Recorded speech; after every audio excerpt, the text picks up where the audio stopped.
بالله العظيم أعوذ بالله من الشيطان اللعين الرجيم بسم الله الرحمن الرحيم إن الله وملائكته يصلون على النبي يا أيها الذين آمنوا صلوا عليه وسلموا تسليما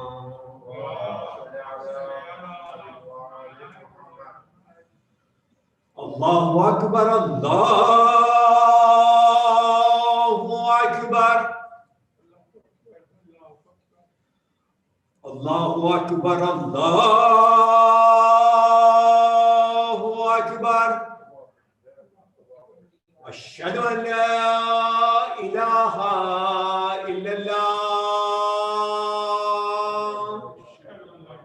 أشهد أن لا إله إلا الله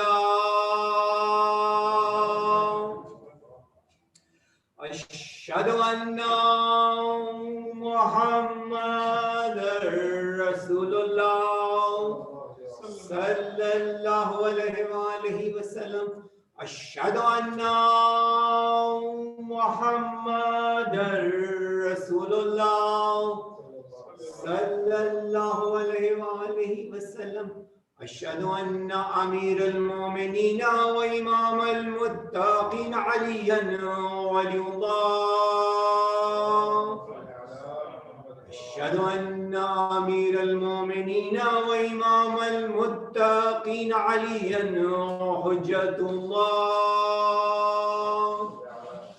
حي على السلام حي على السلام حي على الفلاح حي على الفلاح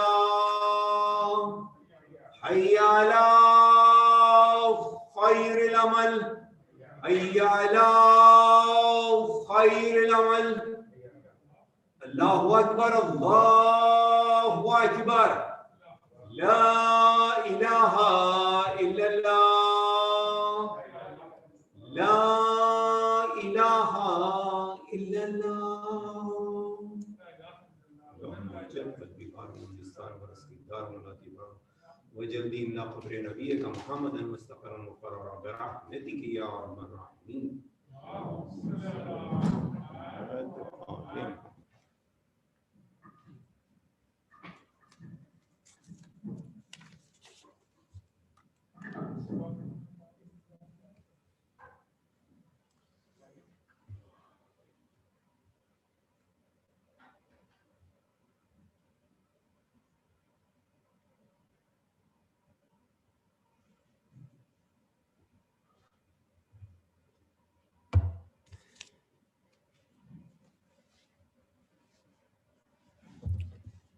أعوذ بالله من الشيطان الرجيم بسم الله الرحمن الرحيم الحمد لله الذي كان موجودا قبل حدوث الأشياء ويبقى بعد فناء الأشياء تفرد بالأولية والقدم ووسم كل شيء ما عداه بالفناء والعدم كما قال ذا الشان كل شيء هالك إلا وجهه وكل نفس ذائقة الموت وقال كل من عليها فان ويبقى وجه ربك ذو الجلال والإكرام سبحان من لا يخفى عليه اختلاف النيات ولا يعزب عنه معاصي العباد في الخلوات سبحان الله الذي منه خلقة العباد وإليه المعاد فمن يعمل مثقال ذرة خيرا يره ومن يعمل مثقال ذرة شرا يره نشهد أن لا إله إلا هو الملك الذي لا ينازع في ملكه ولا يضاد في حكمه يعذب من يشاء بما يشاء كيف يشاء ويرحمه من يشاء بما يشاء كيف يشاء تعذيبه المسيئين عدل وعفو تفضل ونشهد أن محمدا سيد المرسلين خير المبشرين والمنذرين صلى الله عليه وآله الهداة المهديين من ركب سفينتهم نجا واهتدى ومن تخلف عنها ضل فغرق وهوى أوصيكم عباد الله بالاعتصام بالتقوى فإنه حبل متين وأروة وثقى فقد قال الله تبارك وتعالى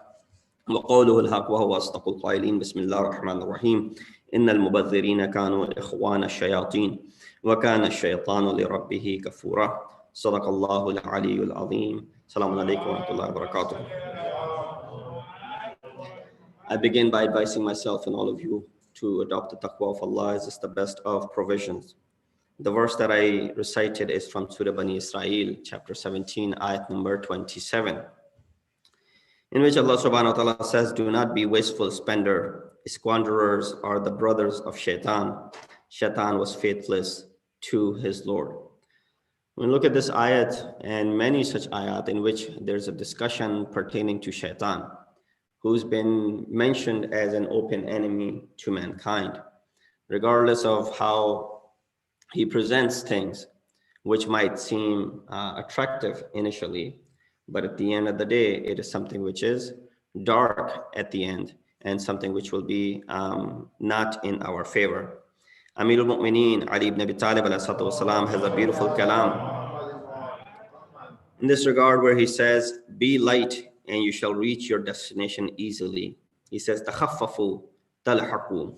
A lot of time, and if you look at the tone of the ayat, which talks about mubadhirin, those who are wasteful spenders, and the squanderers. And from that aspect, look at this hadith from Amir al-Mu'mineen in which he says, takhaffafu talhaqu. Be light in your travels, be light in your, as far as your zadul zadirah, or that which you need for the path, or your travel, be light, and talhu, and you will definitely reach your destination. It's not that you need a whole lot to, for example, go from one place to another. You can make the same trip with a very bare minimum if you keep in mind. And of course, Imam is not talking about physical things that you would carry along with you, although the example could easily be understood with something that is physical. For example, if you want to go hiking, a lot of people in this, of course, now it's getting colder, so the hiking may not be that feasible, but during the summertime, springtime, a lot of people, especially in our part of the world, like to hike, which is a good thing. Quran actually, I can prove hiking from Quran if you want, that sayru fil ard, and travel in the land, and you learn about the nature, you get closer to nature, you detach yourself for a little bit from this worldly attractions, and you get out in the nature and you see how the life is without all of these glamours that itself has that glamorous in it. So if you want to go hiking for a couple of days, let's say, of course you don't go for a month or anything. Some people make different types of trips, maybe for a couple of days, couple of weeks, but usually you go for hiking for a couple of days. You would carry, for example, duffel bags with you in which there's, for example, one bed for you, there's maybe a pillow or two with you, you'll bring some breads with you, you'll bring some eggs with you, some water with you, and something that will be enough for 2 days for you, and you won't need anything because that's how long you plan on staying there. You made the trip for 2 days. But imagine if someone goes for a couple of days for hiking, and then they bring lots of food with them, for example, supplies worth of 30 days. You would laugh at that person. Baba, you're only here for a couple of days. Why do you need all this food? What are you going to do over here? Feed the animals, for example, or for an entire month worth of, no, what if I need it, for example? You won't need this much. How much can you eat in a day? 3 times meal, for example, if you're a couple of people, how much do you need? So when you see someone packed like that for a couple of days of trip, right away, you laugh. You make fun of that person in a sense that you laugh, saying that, is that really reasonable, rational that you bring all of this with you? So that's something we need to reflect upon, that when we start hoarding things and we start accumulating things, when we start putting things together, thinking that we need every single one of these things. A lot of people are very, when it comes to travel, they're very frenzy. They want to make sure that they have every single thing that they might come in need, might come in handy, right? But a lot of times those things not end up being used at all. And it was just what? It was just extra baggage that you were carrying with you, which actually made your travel very difficult because you had to carry all of that stuff. A lot of people who have gone to Arba'in Ziyarat, and in Chihlum, there's this walk that you perform, this walk of Arba'in. I'm sure many of you have done it. If you haven't, inshallah, you'll get the opportunity in the years to come. That is, it's a very unique, challenge. It's a very unique opportunity that you're walking along. And you see, usually people are carrying very little. I had the opportunity back in 2015 and 2016, 2 years in a row, I was able to perform this walk. And the group that I went with, the group leader kept on telling us that give us all of your luggage, we'll transfer it from Najaf to Karbala Hotel and carry with you just a backpack which you can, hold on or carry with you while you're walking some 80 kilometers, some 50 miles. Because in that 50 miles walk, of course, you'll be resting in places, whatever is available to you. So you don't want to be carrying too much with you. But we saw some people were carrying their roller boards with them. Their carry-ons were with them. There were tons of luggage with them. And then they were getting tired. And sometimes some of these people don't even end up completing the trip and journey. They end up getting on the bus, which inshallah, there's nothing wrong with it, but it kills the purpose because you spent all this money to go and perform this ziyarat walk. And because of all the extra baggage that you're carrying, which you were told ahead of time by someone who's done this before, that don't do this, because all you need to be an expert is when you perform this thing once yourself. Once you perform it, you become expert. You say, well, I've seen all the ups and downs of it. So you carry little and you'll be able to reach your destination. That's what Amir al-Mu'mineen is saying over here when he says, تَخَفَّفُوا تَلْحَقُوا, that if you are lightweight, if you have light baggage with you, then you'll be able to reach your destination. We see that shaitan influences us a great deal when it comes to our spiritual life. And as I quoted this ayat from Surah Bani Israel, the 3 steps that how does shaitan influence our thoughts. So a lot of these things, of course, this was just an example of Arba'in walk, or when you go hiking, you want to make sure that you're carrying less weight with you so that you're able to climb, for example, this hill or this mountain if you're hiking, or if you're able to walk through this 50 miles of walk of Arba'in, for example. The key to it is not that, you've been practicing walking in your house. A lot of times this happens. This is a personal experience actually at Hajj. Although there's not really 50 miles of walk altogether like Arba'in does, but there are similar, shorter, smaller walks that you have to perform. For example, in Mina, a lot of time we end up staying, about 3 kilometers away from where the shaitan is. So the more you pay, you're closer to shaitan you are. That's became a joke. The more you pay, closer to shaitan you are, because these VIP tents were general tents, which were about 45 minutes walk. And so it's a difficult walk. It's about 45 minutes walk, mile and a half. That's nothing. Yeah, mile and a half over here in empty streets is nothing. But mile and a half when you're walking with crowds with you, crowds of hundreds and thousands of people that are walking along with you, and that too in sometimes very uncomfortable clothing and not proper shoes and stuff like that, and the heat bearing down upon you becomes very, very difficult. People say, well, we've been walking for many years, this is nothing a walk for me. And then when they arrive, they're the ones who unfortunately are not able to complete the journey, and someone else has to perform some of these obligations on their behalf. So with that said, the lighter you travel, the easier it becomes for you. But shaitan influences us and our thoughts. Number 1, how does shaitan influence us so that we become what? Squanderers. We become wasteful spenders. There's these thoughts that shaitan induces into us. Number 1, the beautification of ugly deeds. And that's a reference to the ayat of Quran. So shaitan makes ugly things, ugly deeds, what? Seem beautiful so that people begin to gravitate towards them. This phenomenon is referred to in Quran as the confounding of truth and falsehood. It says, وَلَا تَلْبِسُ الْحَقَّ بِالْبَاطِلِ. Don't. Talbisu literally means to put on a libas, right? That don't cover the haqq with batil.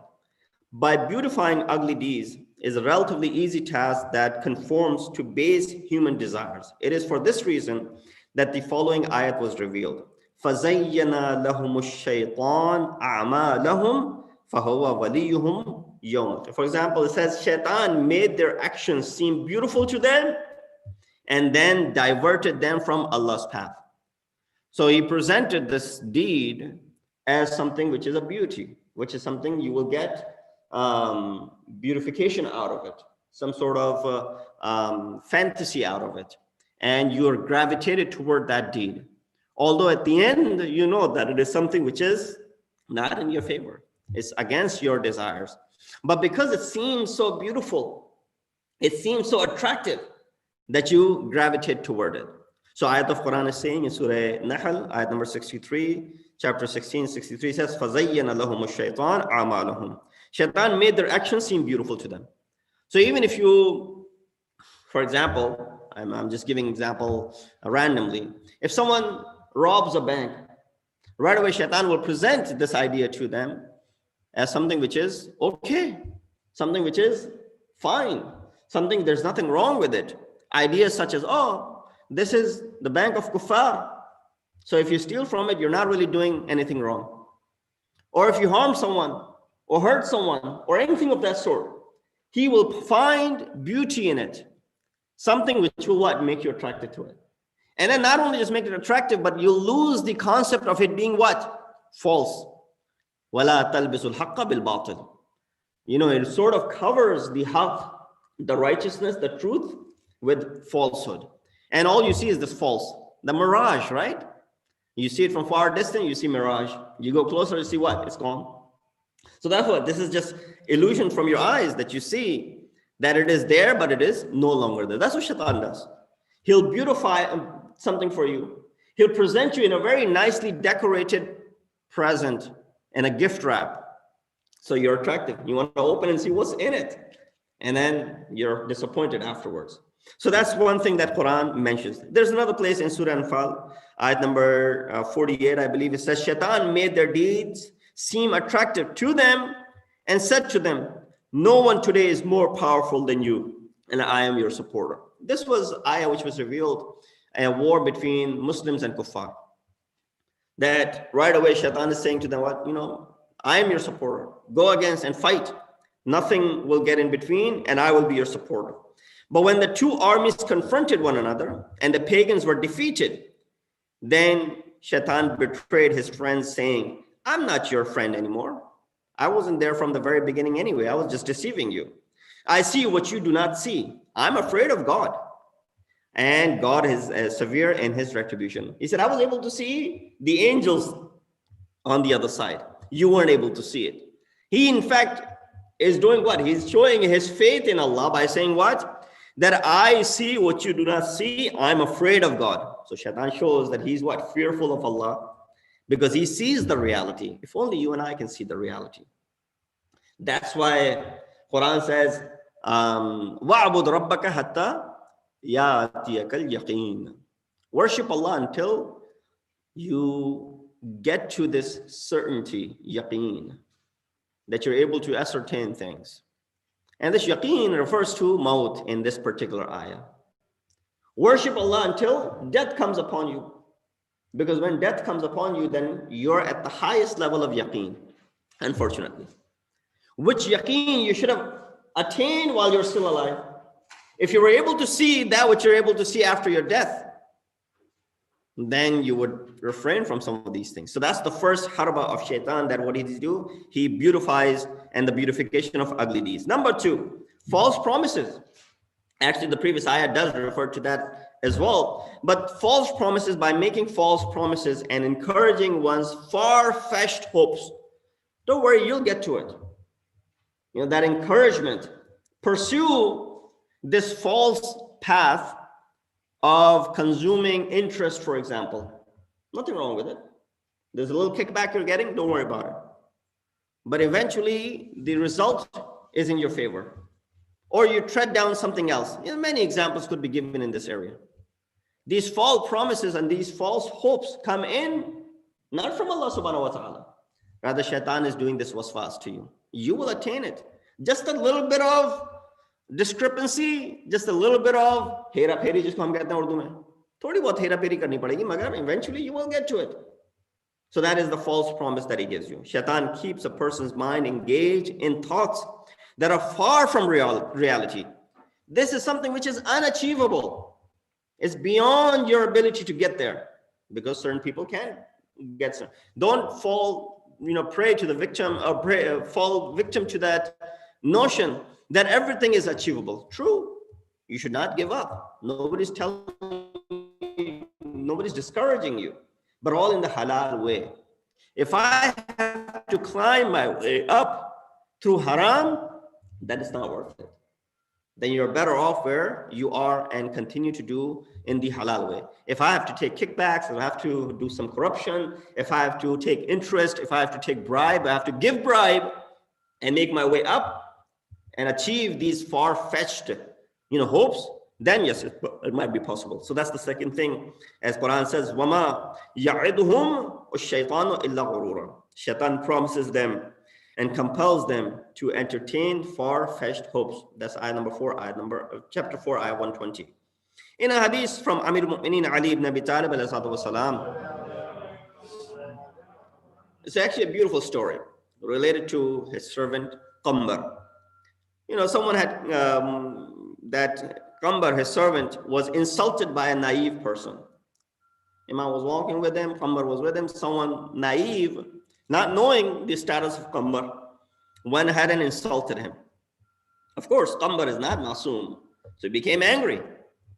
And this anger led to taking the revenge, and he wanted to reply. To which Imam said, Mahlan ya Qambar, da' sha'atimaka. And says, oh Qambar, slow down, Qambar. Let go of the person who insulted you in order to please your God and anger shaitan. Because when this person insulted you, first of all, his insult has no weight. It's not going to change the reality. You are what you are. And he's not going to go ahead and make you what he said to you. So when he insulted you, if you respond in the same way to him, you have pleased shaitan and you have displeased Allah. But if you refrain from responding, then you have pleased Allah and you have angered shaitan. Shaitan becomes angry. He becomes frustrated. I threw that person toward him to incite him, to get under his skin, to get his reaction. Because once he becomes angry, then of course, he won't be able to control his emotions. And he will do something which will be wrong. You know the story of Battle of Khandaq, Amir al-Mu'mineen upon Amr ibn Abd about to destroy him, annihilate him, and he spits at the face of Imam Ali. Imam gets off. People are worried. Why do you leave this position you had on top of Amr ibn Abd? But of course, Imam was able to get back on and finish him. Later when asked, Imam said what? He said, when he spat on my face, him spitting on my face might have caused me to get angry upon him. And that strike that I would have applied upon him at that moment would not have been solely for the sake of Allah subhanahu wa ta'ala. It might be mixed with my personal emotions that I'm killing him because he spit on me and I'm going to kill him now. So that might, not be sincerely, completely for the sake of Allah subhanahu wa ta'ala. Because I'm standing here only for the sake of Allah, I want to make sure that my strike is khalis for the sake of Allah subhanahu wa ta'ala. Sincerely devoted only for the sake of Allah. Because if Allah wishes, I raise this sword. If Allah does not wish, I will put this sword away. Right? And that is the reason Rasulullah had said, ضَرْبَةُ عَلِيٍّ يَوْمُ الْخَنْدَقِ أَفْضَلُ مِنْ إِبَادَةِ الثَّقَلَيْنِ. That one strike of Ali on the day of Khandaq is superior أَفْضَلُ مِنْ إِبَادَةِ الثَّقَلَيْنِ to the ibadat of jinn and ins combined. Imagine someone whose one strike is superior to all of mankind and all of jinn together. Just his ibadat, how high his ibadat would be. What is the status of the ibadat of such an individual? Because that strike was without any personal vendetta, personal agenda. It was only for the sake of Allah. It reached the level where Rasulullah said something like this. So it says this punishment is better for him. O Qambar, slow down. That person who insulted you, don't respond in order to please your Allah and to anger shaitan. This punishment is better for him, which satisfies Allah with hilm, with forbearance, and dissatisfies shaitan with remaining quiet. The best punishment for an impudent is to remain what? To remain quiet.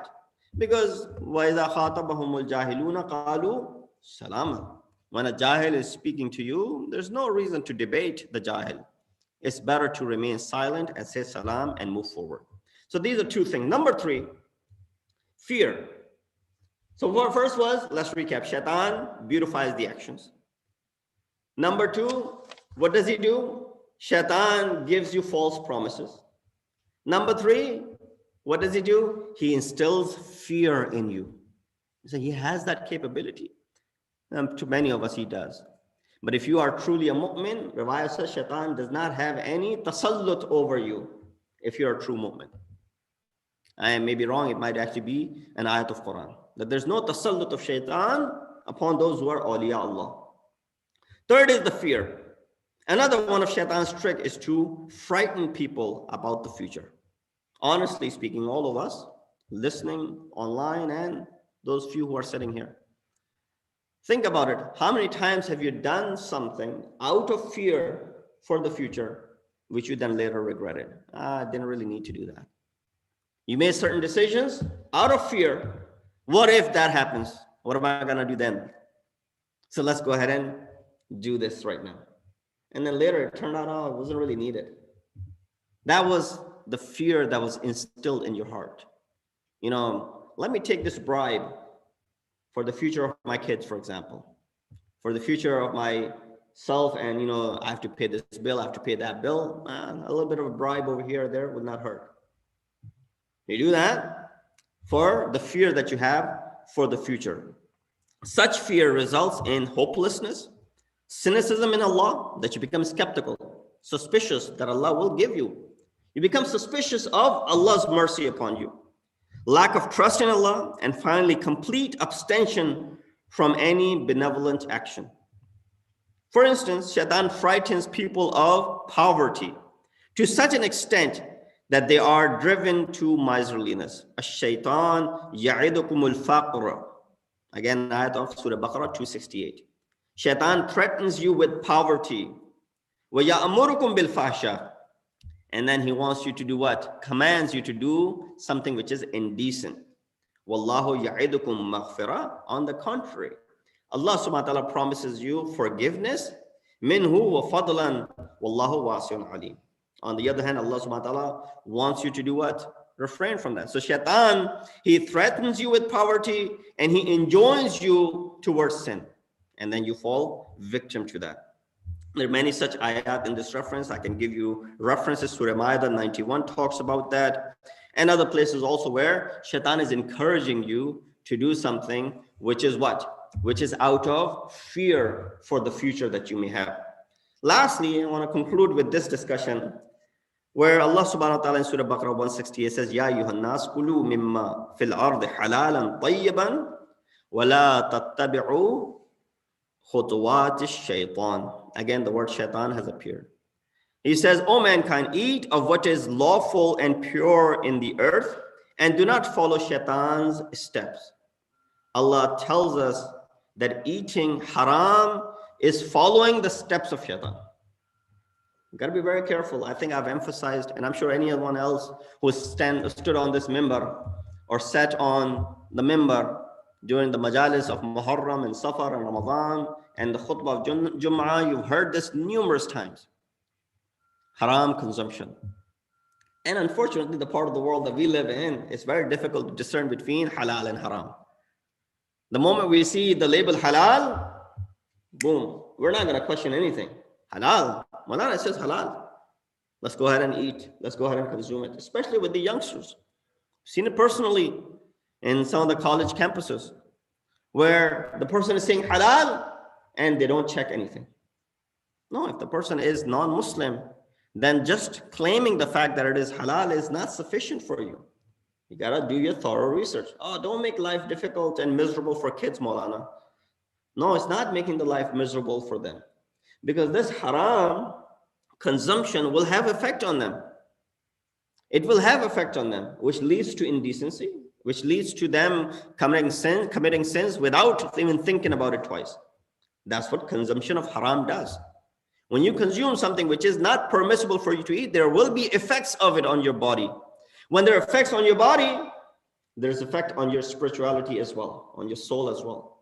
So that is affected. Right away we see halal, well, let's go eat. No, Baba, you have to thoroughly research if this is truly halal. Someone said it is halal, everything is halal, no pork.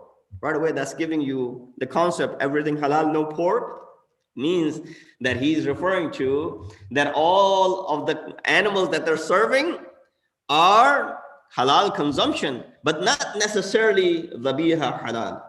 There's a distinction between the two. So therefore, a lot of time our kids fall prey to that, and then they end up consuming. Allah says, consumption of haram is actually what? Ittiba of khutuwat shaitan. It's following shaitan's step. There are 5 steps of, becoming shaitan ourselves. Yes, Quran says we can actually become shaitan ourselves. Forget about following, we become shaitan. Number 1, he invites us from outside. فَوَسْوَسَ إِلَيْهِ الشَّيْطَانُ. So he's only coming from outside, from wherever, from the outer way. Number 2, he then invokes from within. Once you let him in from outside, once he has the access, then he will invoke you from within. الَّذِي يُوَسْوِسُ فِي صُدُورِ النَّاسِ. Then shaitan is able to do what? Waswas in the chests. Sudur النَّاسِ, in your chest. Then we become his friends. وَمَنْ يَكُنِ الشَّيْطَانُ لَهُ قَرِينًا فَسَاءَ قَرِينًا. Surah Nisa 38. That we become what? Qareen of shaitan. Friends with him. Because now that we start listening to him, what is a friend? Friend is someone whom you respect, whom you listen to. They listen to you, you listen to them. The only difference is shaitan becomes our friend. He doesn't listen to us, but we listen to him. Number 4, then we become his brothers. So we became friends. What is a better step further than being friends? Being brothers. Because brother is your blood relative, right? So it's a bigger step. Second step is to become brothers. It says, Al-Mubazzirina kanu ikhwan al-shayateen, as I recited in the initial ayah. Ikhwan al-shayateen. And then lastly, we become shaitan ourselves. We become his agents. We serve for him. We go ahead and invite others toward his path, as it says in Surah An'am, shayateen al-insi wal-jinn. Then we become shaitan ourselves. From ins and jinn, there are what? Shayateen. We become shaitan, his agents, working for him to go ahead and misguide people. And you've seen that a lot of time when people become obstacle when you're trying to do something good, or they're encouraging you to do something bad, insisting upon it. These are the agents of shaitan, because they're doing shaitan's work. If they're doing shaitan's work, then they're what? Agents of shaitan. Rasulullah said, Al-ibadatu sab'una juz'an, that ibadat has 70 parts. Wa afdaluha juz'an talabul halal. And the best of the juz of ibadat is seeking halal. You thought the best of the juz of ibadat was some of these ibadat that we perform? No, it has to do with halal. How many times have you heard this? That when Imam Hussein stood in front of the enemy on the day of Ashur, and he tried to convince them, let them think about it, let go of what you're doing. But they weren't paying attention. Imam said what? Your bellies are filled with haram.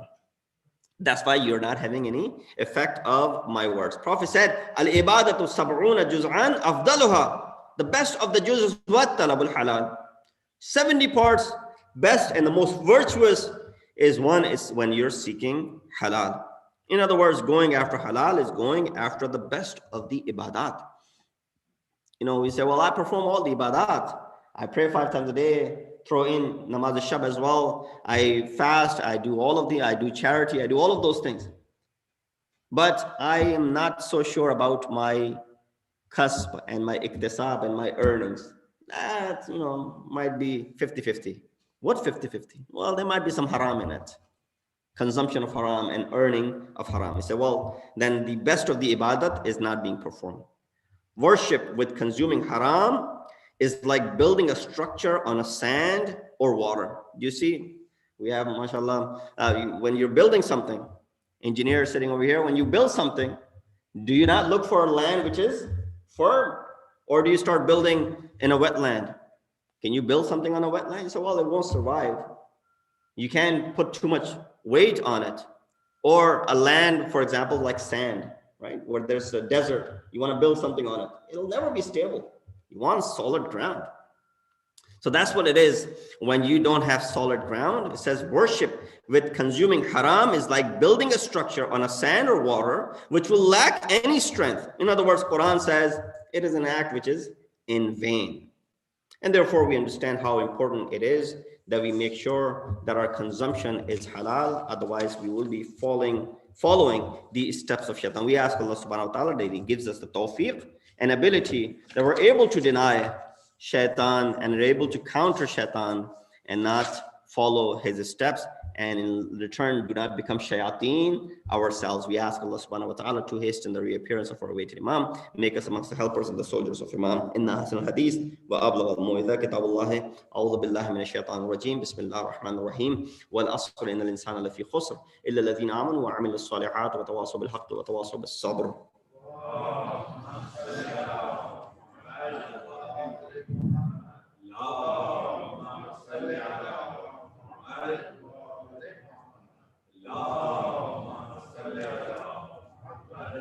بسم الله الرحمن الرحيم. الحمد لله الذي لا إله إلا هو الحليم الكريم غافر الضم وقابل التوب وهو الغفور الرحيم.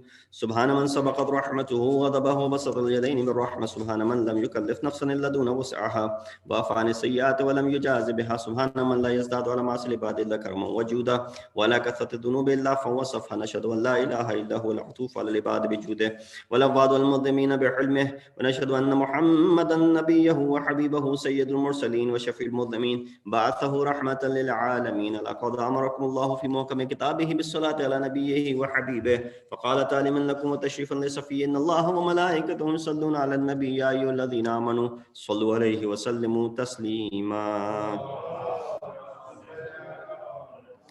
اللهم صل على سيد المرسلين وشفيع المذنبين نبينا محمد صلى الله عليه وآله وإمام المسلمين وقائد الغر المحجلين علي بن أبي طالب صلوات الله وسلامه عليه وعلى بضعة خاتم النبيين سيدتنا فاطمة بنت رسول الله صلوات الله عليها وعلى الحسن المجتبى والحسين الشهيد بكربلاء وعلي بن الحسين ومحمد بن علي وجعفر بن محمد وموسى بن جعفر وعلي بن موسى ومحمد بن علي وعلي بن محمد والحسن بن علي عليهم الصلاة والسلام.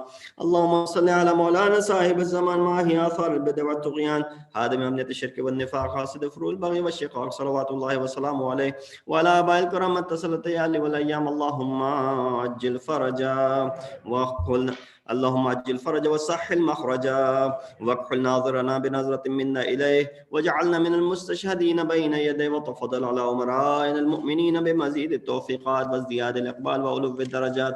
اللهم افعل بنا ما أنت أهله ولا تفعل بنا ما نحن أهله بجاه محمد وآل المعصومين صلوات الله عليهم أجمعين. اللهم اجعلنا ممن يذكر فتنفعه الذكر إن الله يأمر بالعدل والإحسان وإيتاء ذي القربى وينهى عن الفحشاء والمنكر والبغي يعظكم لعلكم تذكرون.